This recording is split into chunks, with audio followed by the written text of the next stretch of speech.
Hi, Avril here from Access Credit Union. We are delighted to once again sponsor the Star Sports podcast.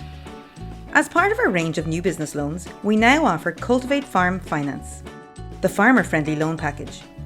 With a Cultivate loan, farmers in West Cork can benefit from the local decision-making and personal service offered by Access Credit Union.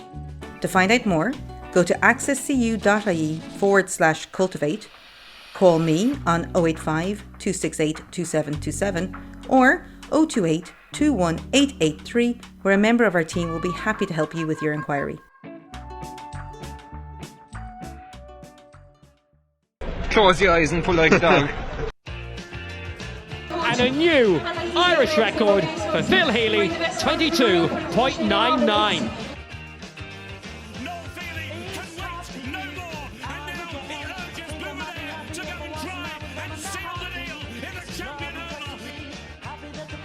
Christy Cooney hands over the Sam Maguire Cup to Graham Canty, Cork All-Ireland champions for the 7th time ever.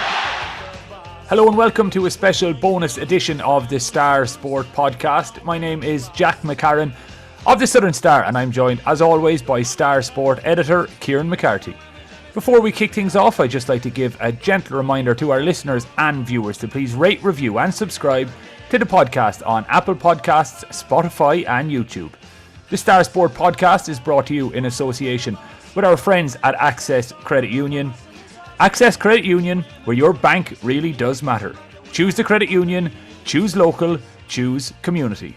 The Páirc Uí Rinn or Nowhere saga is the subject of today's podcast, and in a few moments we'll be joined by Mick Foley of the Sunday Times to get the latest on whether the Cork footballers will get their wish to play their Munster semi-final against Kerry at the Cork venue rather than travelling to Killarney to take on the Kingdom. But first, Kieran, briefly, I just wanted to point our listeners and viewers to the fact that we've just released our highlights video from the Celtic Ross Hotel West Cork Sports Star Awards from last Friday night, and that's available to view on the Southern Stars YouTube channel, the Southern Stars website, and across all our social media channels. So if you didn't happen to be in Rosscarbery last Friday night for that event, you can now share in the joy as Paul O'Donovan and Fintan McCarthy took home the top prize. But Kieran, we're going to jump straight to your chat with Mick Foley now. But before we do, maybe just give me and our listeners any updates that are available on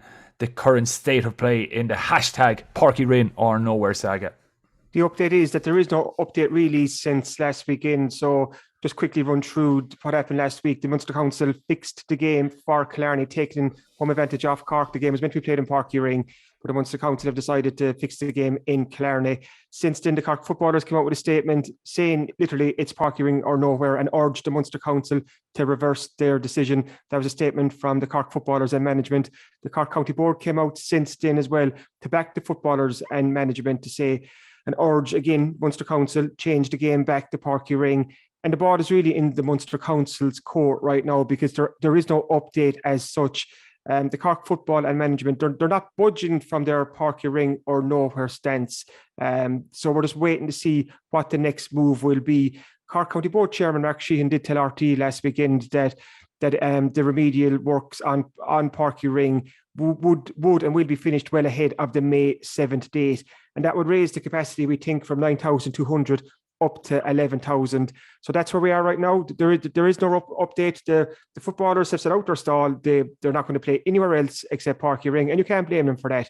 It's called home advantage for a reason. So the home team has advantage. This Cork team doesn't want to relinquish home advantage and travel down to Killarney, travel down to Kerry, the home of the newly crowned Division 1 Football League champions who are favourites for the All-Ireland right now. So Cork want to bring Kerry onto home soil, bring them up to Páirc Uí Rinn, make a right proper occasion of it, fill out Páirc Uí Rinn, get 11,000 fans in there and have a really good crack off Kerry. And I think the Cork footballers are 100% right in the stance they're taking.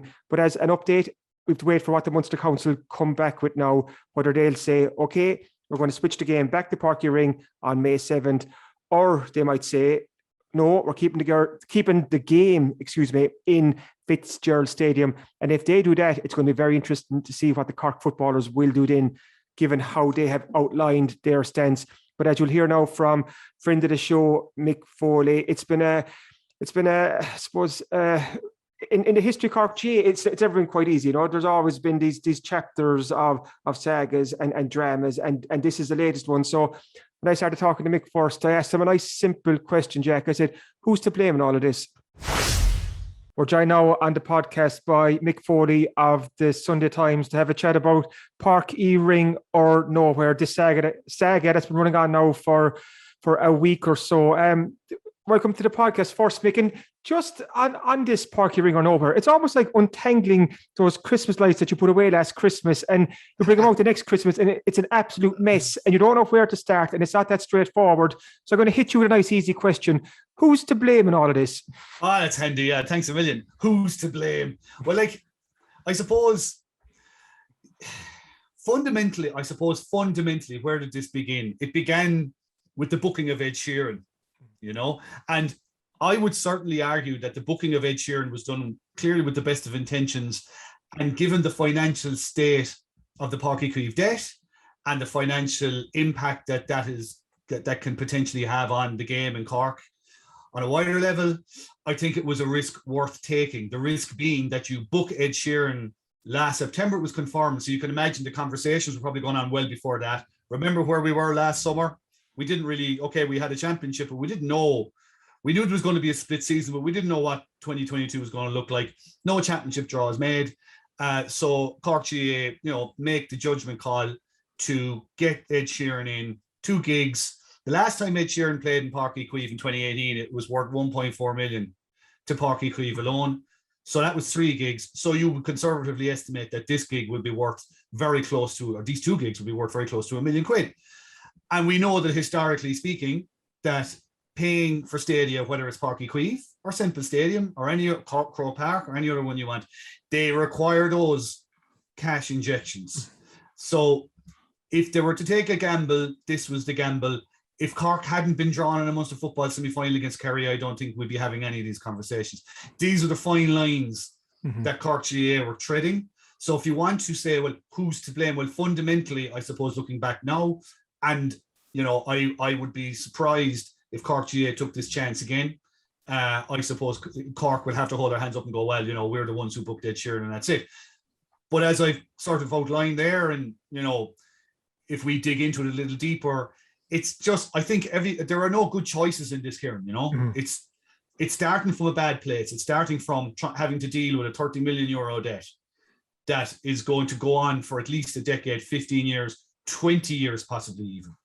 So there are a lot of hard choices for Cork County Board, Cork GA, Páirc Uí Rinn to make. And on the flip side, those choices will impact on other parts of the GA family, like the Munster Council, like the Kerry footballers, and so on. And there is no easy way around that. And this is just the latest, I suppose, example of that. I would imagine there will be lessons learned to avoid something like this again, though. Because this story has been kind of unfolding over the last couple of months. Like you said, you're right, since Ed was booked in September, then I go back to February 1st, Cork GA released a statement that they're moving the Cork Hurlers and the Cork Footballers Championship clashes. Then I think it was March 4th, was it, the Munster Council came out with the Cork Kerry fixed for Páirc Uí Rinn May 7th.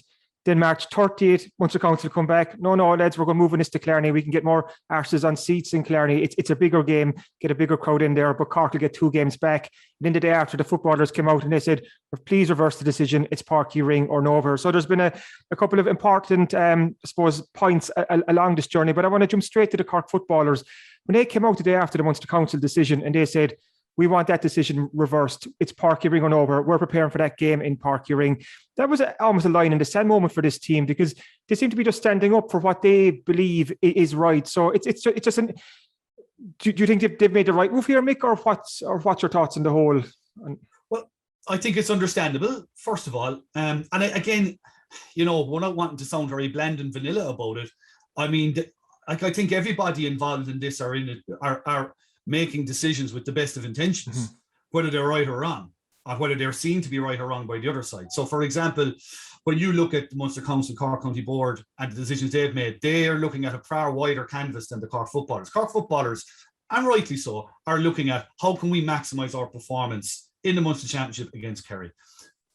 Going to Killarney is not going to maximise. That's not an advantage to Cork, as we well know.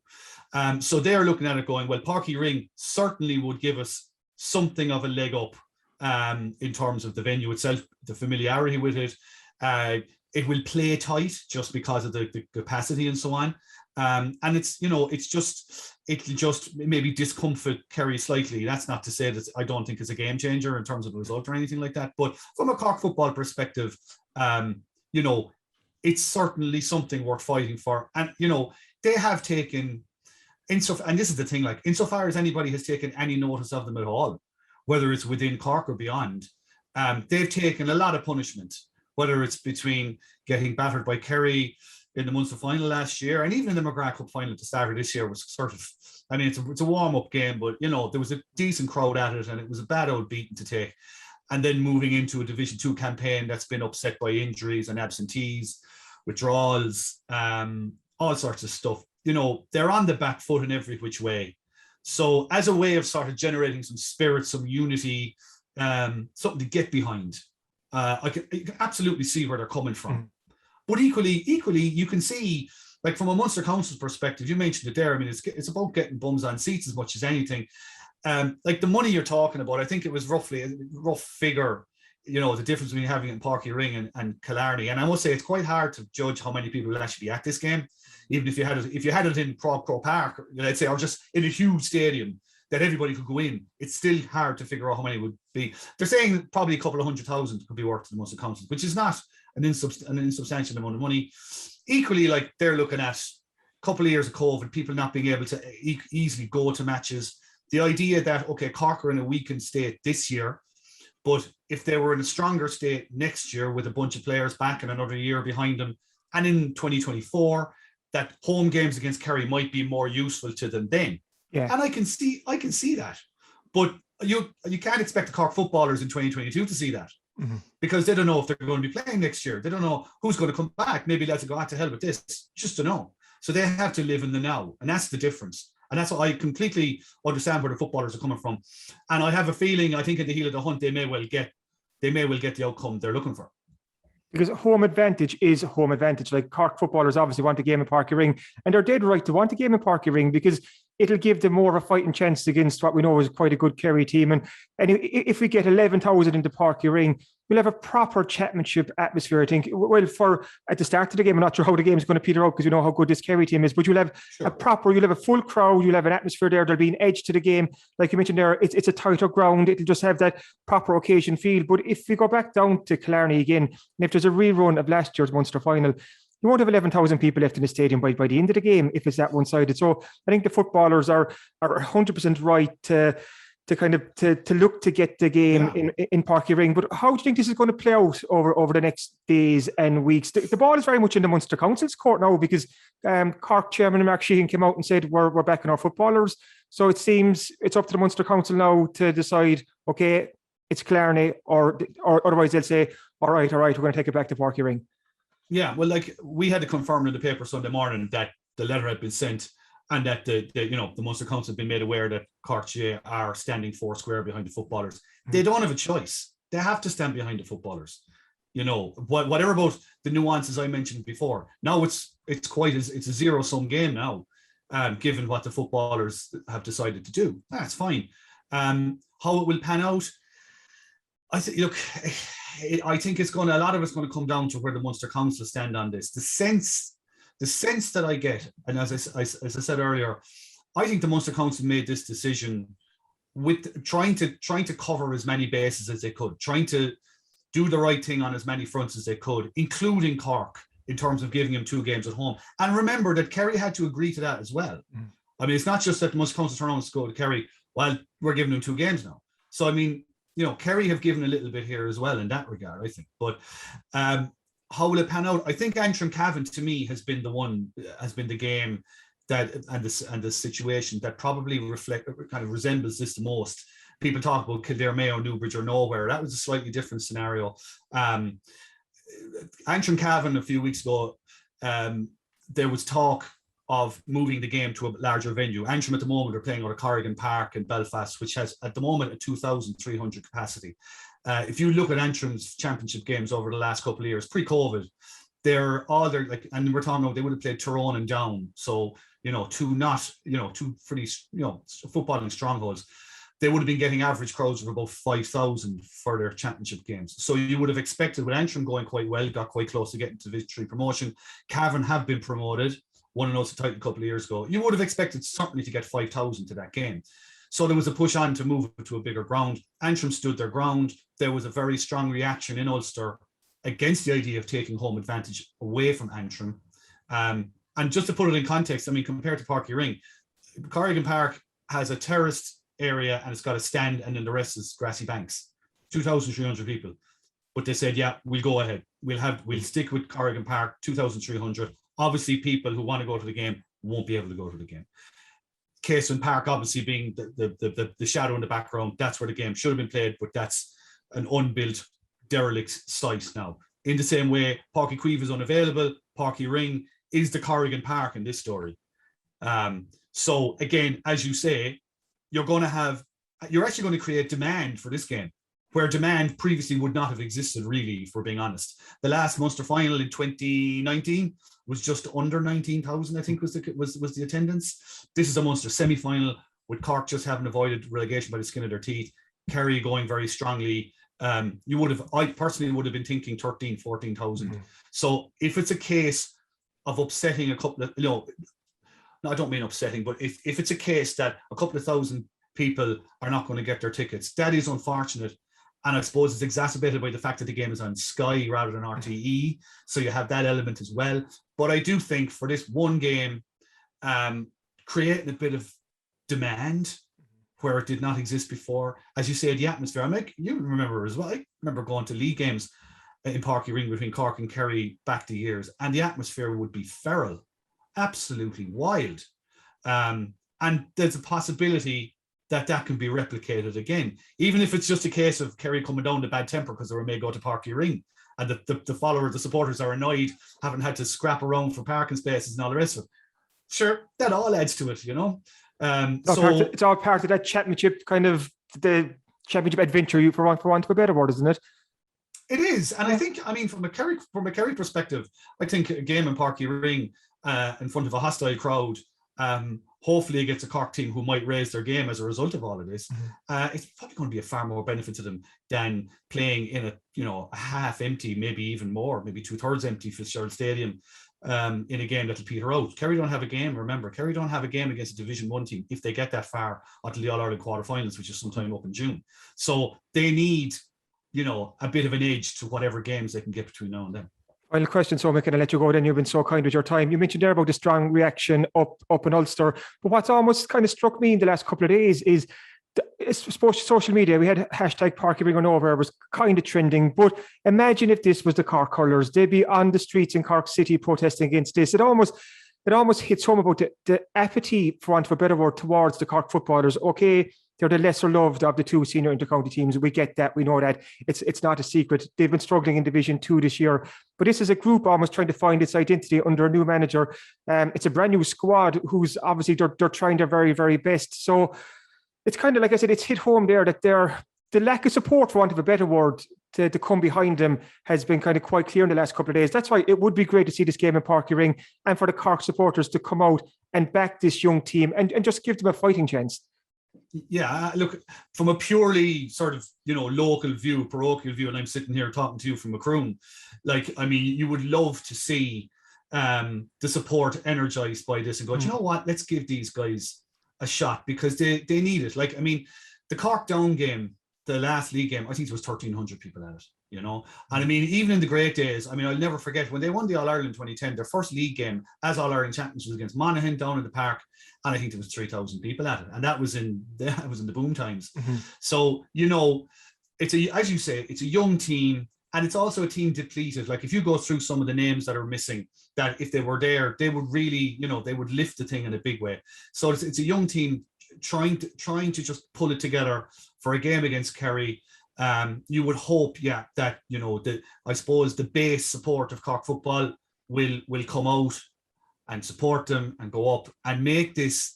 The thing is, you hope now that if the game is in Páirc Uí Rinn, and we don't know, I just have a sense if it goes with the trend of other episodes like this before, you would imagine it will be in Páirc Uí Rinn. By the way, if they are excluded, if the game isn't on, Cork will go straight into the qualifiers. That's for sure. So, that's the situation there. But you would hope that if the game is in Páirc Uí Rinn, that the Cork support in particular come out and make it a real bear pit, both for their own team and for the visiting team, and let's get something positive out of this, unfortunate kind of a situation that's developed, Hopefully this will all pan out in Cork footballers' favour in the next couple of weeks, and no doubt I'll see you in Páirc Uí Rinn on May 7th, Mick. We will, hopefully, yeah. Delighted to be joined by Avril Condell of Access Credit Union, who's here to tell us a little bit about Cultivate Farm Finance. So Avril, maybe just give us a brief introduction to what Cultivate Farm Finance actually is. So Cultivate is a collaboration of 40 credit unions throughout Ireland. West Cork has both Access Credit Union and Bantry Credit Union. The loan itself is up to 75,000 unsecured for 7 years is the max term, but obviously can be personalised and customised to each individual's needs. It's a great facility actually for farmers because it covers cash flow, machinery purchases, like there's a fertiliser crisis now, as we know. So literally anything that is required for the farm can be covered by this loan. The rate is very competitive. We can match the repayment term and the repayment frequency to each individual farmer depending on their enterprise.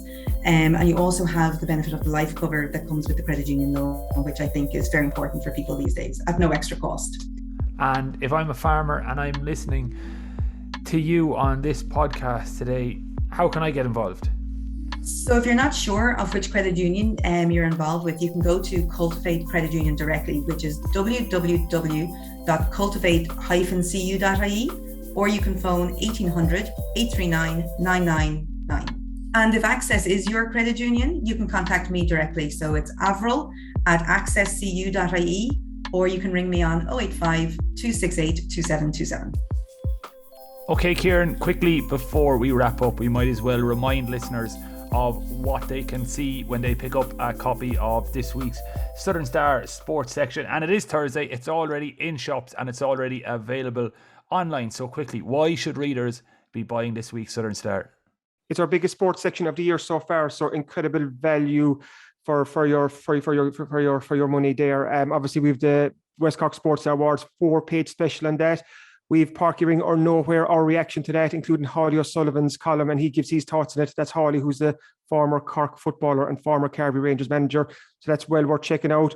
For fans, the Sacred Heart Secondary School, Clonakilty, Bandon Grammar School and Skibbereen women's rugby team, they had an incredible week winning cup finals. So we've full page reactions on those. So it's very much collector's editions for fans of those teams. We also have local G action.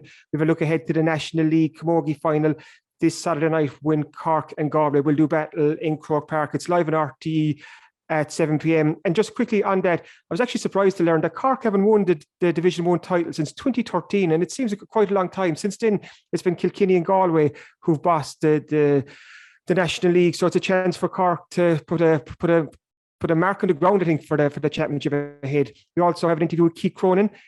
He's dry for 5 in the British Rally Championship, will kick off quite soon, and he had his first outing in his family car last weekend. And we also have an extract from John McCarthy's new book, Cork LGFA, The Game of My Life, and it's a extract of Melissa Duggan's chapter from the book when she looks back at Donny's 2019 Cork County Junior B football title win, a historic moment for Donny's, and it's a great read. And you've that local soccer, local rowing, local road bowling. Jack, everything you need is in this week's Southern Star Sports section. Brilliant stuff, and it's available in shops across West Cork and further afield right now or online. So if you want to subscribe and read the Southern Star Sports section on your computer, tablet or smartphone, just go to www.southernStar.ie/e-paper. Thanks for listening to this special bonus edition of the Star Sport podcast. We'll be back at the usual time next Tuesday. If you enjoy these shows, please make sure to rate, review and subscribe on Apple Podcasts, Spotify, YouTube or wherever you get your podcasts. Slán Tamil.